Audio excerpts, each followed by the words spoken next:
Welcome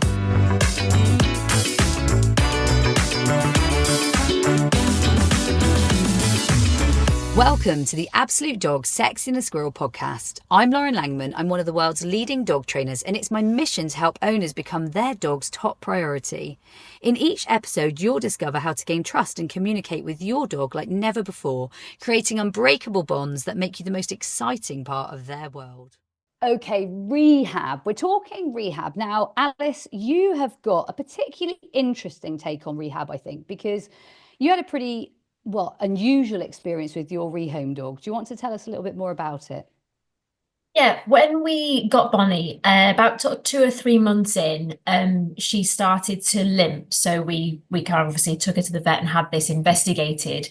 And to cut a long story short, she actually needed both of her cruciate ligaments operated on. So we were in for quite a long road, really, in terms of 2 different surgeries and intermittent recovery period, so that around that. So yeah, it was about the it took about 9 months start to finish. Now, when I know people are listening, they're thinking rehab in one direction, rehab in another direction. I've got lots of different examples of rehab, from rehabbing a psoas injury to rehabbing a dog post-spay to rehabbing, like just many different experiences of rehab. Now, Alice, when I'm thinking about your specific rehab experience, what was the most stressful part for you? And I think it's worth saying just quite how big Bonnie is. Yeah, so Bonnie is a Cane Corso mix, so she's she's quite a bit of dog. And she's also a naughty but nice dog. So actually, the most stressful part for us was helping her to get through, especially the earlier, more vulnerable stages of her recoveries, really calmly, and like creating and maintaining a really calm environment where we were minimizing the risk of her having potentially like quite a big reactive outburst. And this, at that time, that could have been in response to like a knock at the door or just a noise in the street, could have caused that at that point, very early in her training. And that could have caused damage to the surgery site, and that would have been really bad news for her. So we had to take that very seriously. And Bonnie's also a dog that struggles with separation, certainly struggled a lot more at the point where this was all happening as well. So we basically camped out in the downstairs of our house because Bonnie couldn't go upstairs really. And particularly the vet was very worried about if she did go upstairs, if there was a noise or something and she came charging downstairs, that could have been one of those things that could have kind of caused a sort of possibly irreparable damage.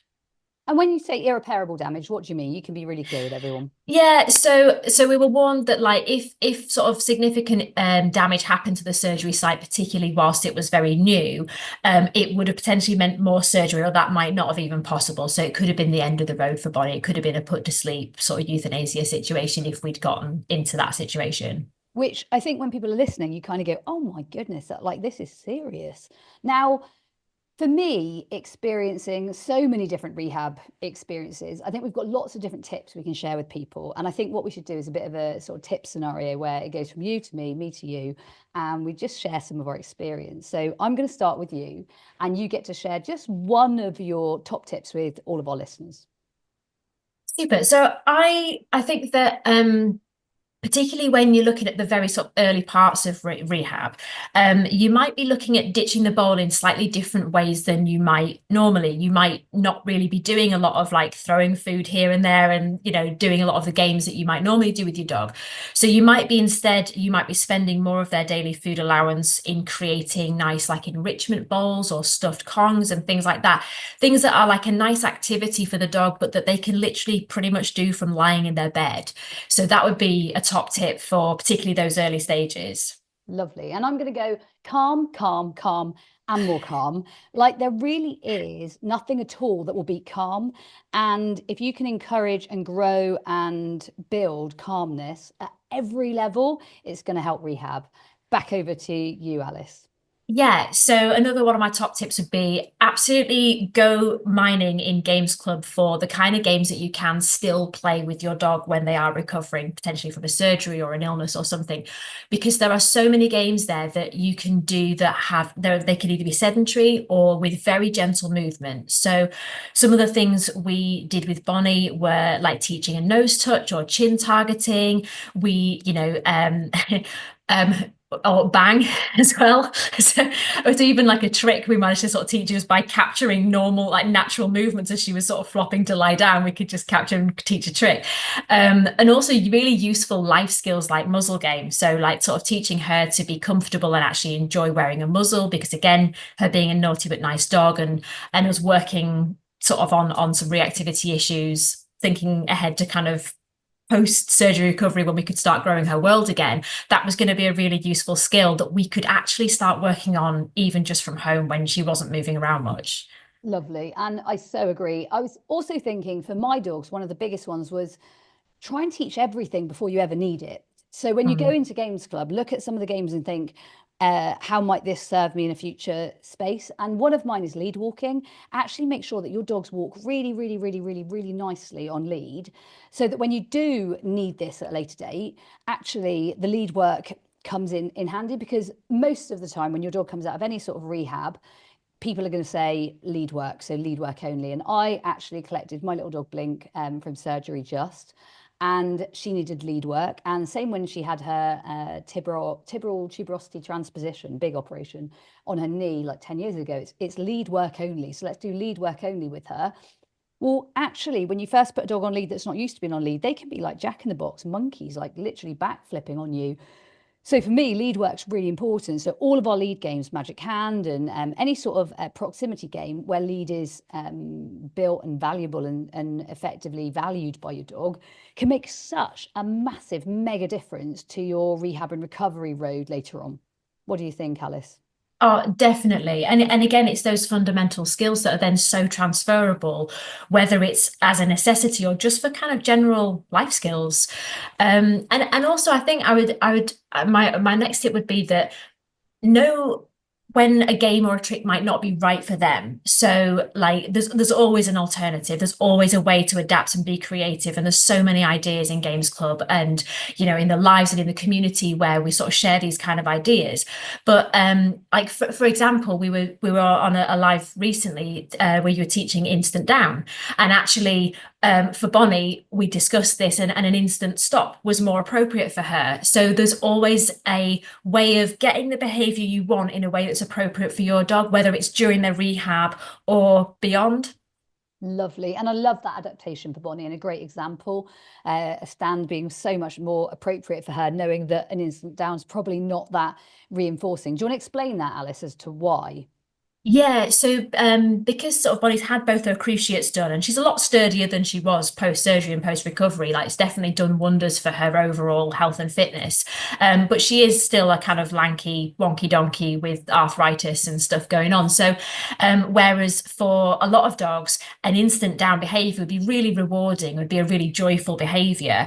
I don't think that Bonnie would enjoy it. I think it would be little bit rough on her joints. So actually, but she's really enjoying the instant. So we've done some practice since the Yeah. live, and she seems to be really enjoying that game. So it's about adapting to meet the needs of the handler in terms of what is the behavior that we need, what do we need to grow, and what do we need to teach, but also advocating for the dog's needs in how we achieve that behavior. Fantastic. Absolutely. And I so agree, like it wouldn't be remotely enjoyable for her to try and hit the deck like a 50-kilo dog hitting the deck fast. Like that's not like fun, is it? Actually, how about just stop dead and then get to run again? No, I love that. When I think about rehab, another one for me is if your dog has any open wound, actually consideration on that. So for me, when my dog recently had an open wound, we have an appropriate coat that effectively covers the tummy. We have ability to step in and step out of that coat so it's not too uncomfortable for the dog.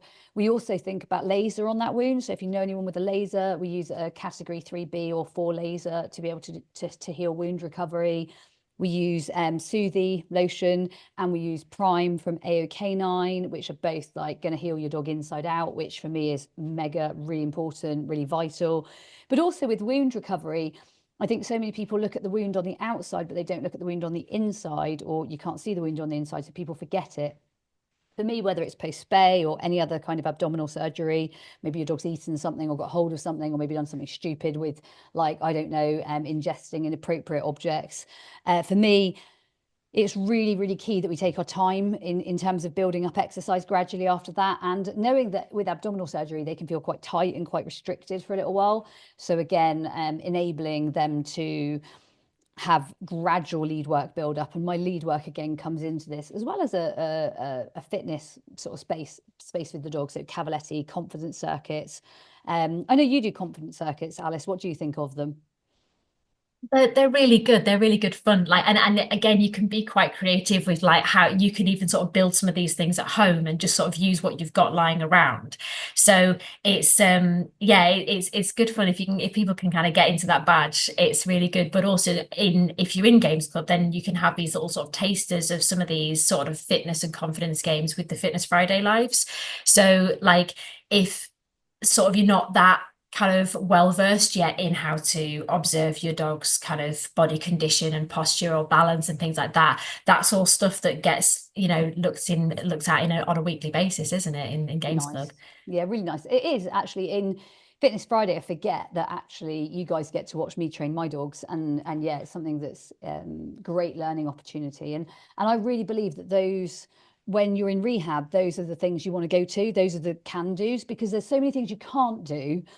I think in rehab, it's sometimes opening your mind up and going, what can I do when the world's feeling a bit more closed off for your dog? And I know that, say you enjoy sport and you've got an injury in sport right now, maybe it's a tendon or a ligament or some kind of issue with your dog sport wise, you can feel so inhibited because you can't get to do your normal thing. And I know for you, Alice, like maybe walks or exercise or being out and about or being doing some training or some work where you get to move, it can feel so restrictive when you're told, no, you shouldn't be doing this. It's not part of your rehab. I think sometimes we need to look at what can you do. So Alice, what can you do when you're in rehab with the dog like Bonnie or with a dog like Blink? What can you do? Because I'm thinking like even basics like scent would be really, really opportunistic right now. Yeah, scent is absolutely where I was going to go to. That's we did we did so much of that with Bonnie when we were at home. And actually it's worth mentioning, this is how I found Absolute Dogs, because when we were told keep Bonnie on house rest, she shouldn't be having any regular exercise at the moment till we've sorted out what needs to happen. And I just thought, I can't just do nothing because this dog has a lot of behavioral struggles. I can't just put this on pause until we can get back out and have in-person training sessions. I need to find something I can do at home.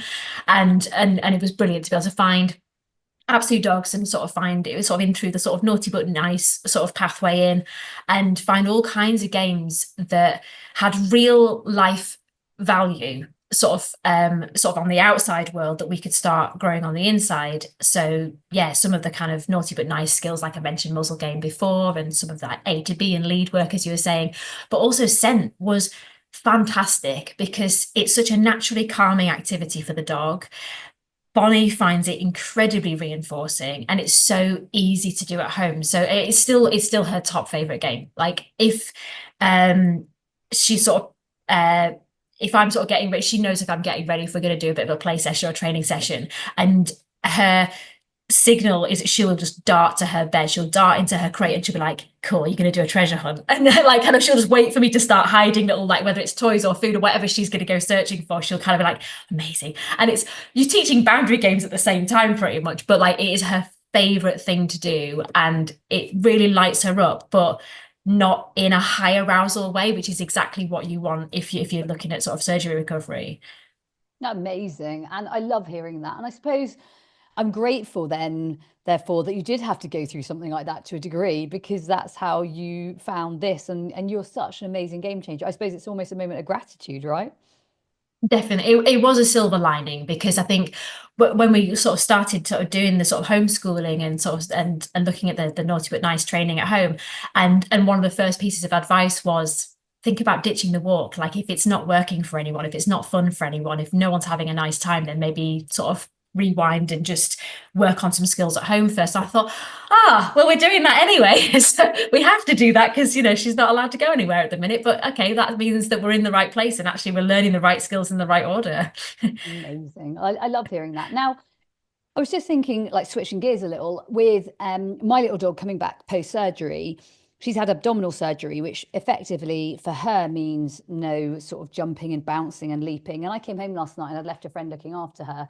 And she had her just up on the sofa with her. And I said, "How did she get up?" And she said, "Oh, she jumped." And I'm like, "Oh my goodness." And then I also looked as I got into bed that evening, and I popped a bed next to my bed so she could sleep with me. And the bed had a massive lip on it. And it's even things like this that I think we don't think about. So, were there any subtleties that you didn't think about when you were going into rehab? For me, I'm going to say jumping on furniture, in and off and on beds, surfaces of floors, like actually going from like wood to tile to astroturf to anything slippy, like thinking through all the different opportunities there, or maybe like potential consequences. What were some of yours, Alice?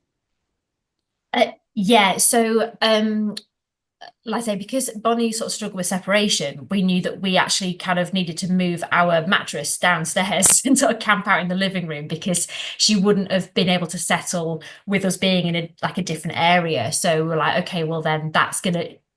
She would have just we had sort of baby gates and stuff to kind of try and block off the stairs. But if we'd been upstairs for a prolonged period of time and she was downstairs, she would have just jumped over it. And again, like kind of like with jumping onto the sofa when they might not have been supposed to. Like the dogs don't necessarily know or like appreciate that. They're going to just sort of do what feels like the right thing for them to do, like the natural thing for them to do.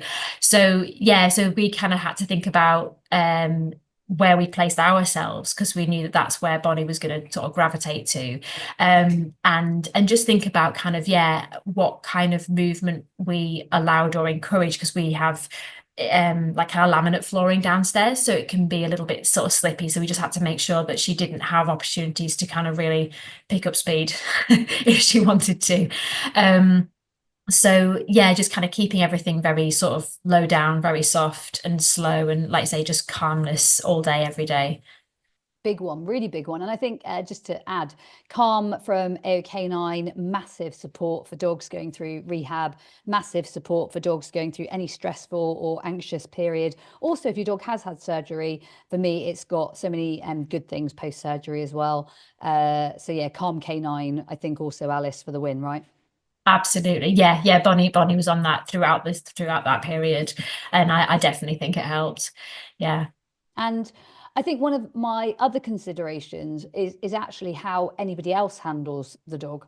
So, for example, like I said, my friend sort of sitting and watching over Blink didn't really think too hard on it, and then came home to Blink being on the sofa, and I was like, "Oh no!" But didn't think too hard because she would have sat there and Blink would have looked at her adoringly, and she'd have said she could come up. But it is the dogs don't necessarily know how to tell us what they can't do. So anybody else who also has involvement, has that ever been something you've needed to consider or not, Alice? A little bit, yeah. Like, sort of Bonnie has a fairly tight-knit circle of human friends. So it's not something that comes into play hugely, but certainly just even things like observing body language and observing for signs of discomfort, I think. Like I say, the dogs aren't always like the best at telling us in an obvious manner, but we can learn to look for those signs. So, any kind of licking or nibbling of a specific area, or kind of if I kind of know if Bonnie's feeling a little bit sore now, like if I touch her and you get that little sort of skin flicker.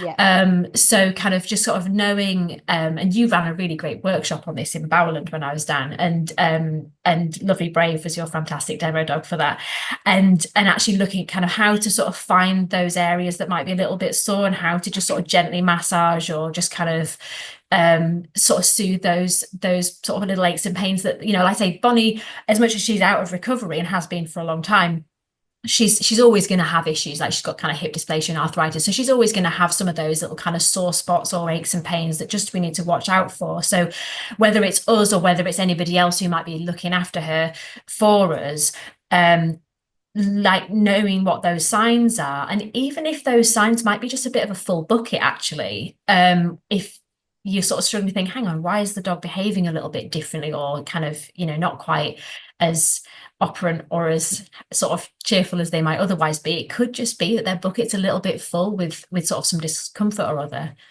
And I really hugely believe that one. So when I went into the vets recently and said, look, she's really not well, they took a temperature and she was kind of 39, which was just top end of high, but it's not like it's not excessive and silly. And they said, well, we'll give her some meds and tummy meds and she can go home. And when you know your dog and you're like, no, we need to scan her like that it's not tummy. I know it's not tummy. Like it's too. And they were like, no, she seems bright and bubbly. And I'm like, this is really dull for her.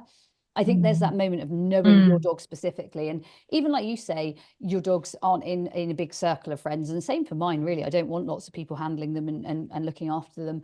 But actually, even within you and Chris and me and Matt, and like even within our small, like tight circle, actually, it's really important that you even communicate between each other. So, for example, when I got up this morning, I left Blink with Matt and said, just keep a close eye. She hasn't nibbled, but don't leave her alone, because you know that it won't take a second to nibble. And then actually that becomes even more a major abdominal surgery. And if you can't actually heal that wound, then again, you're in a position of actually quite damaging for the dog. And you can't explain to them, don't lick it.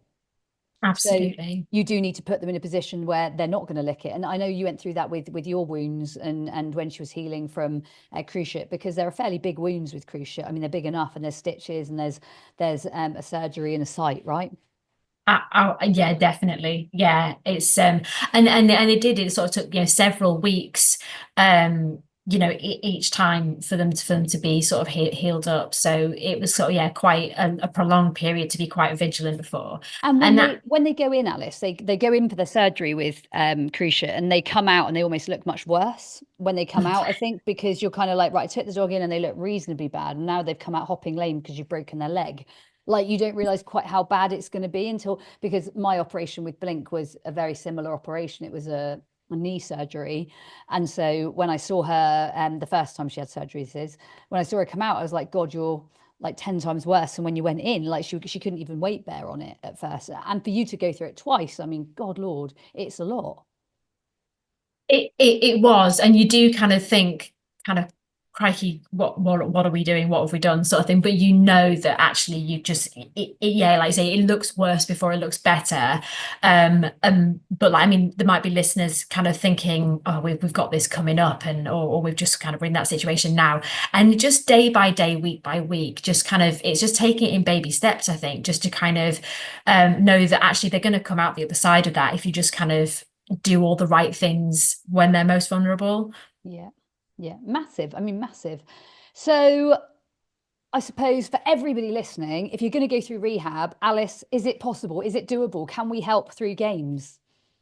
Absolutely. And not only can we, but I think it's the best way that you can help. I think and I it's the best way for your dog and for the handler. I think, like, speaking from my own experience, I think it just kind of it just made that time feel a little bit more fun and certainly more manageable and certainly calmer. And for your emotional health and for your mental health, really, I think it's something that actually you can do in a time when there's so much you can't do. So that was this episode. I have enjoyed talking to you immensely, most of all, Alice, because I know you've been through this. If you've gone through this, please, please, please share this podcast, share it with a friend, a family member, or maybe even your vet, someone who might like to share it and pay it forward. Join us next week, where we are going to get a little bit more testing.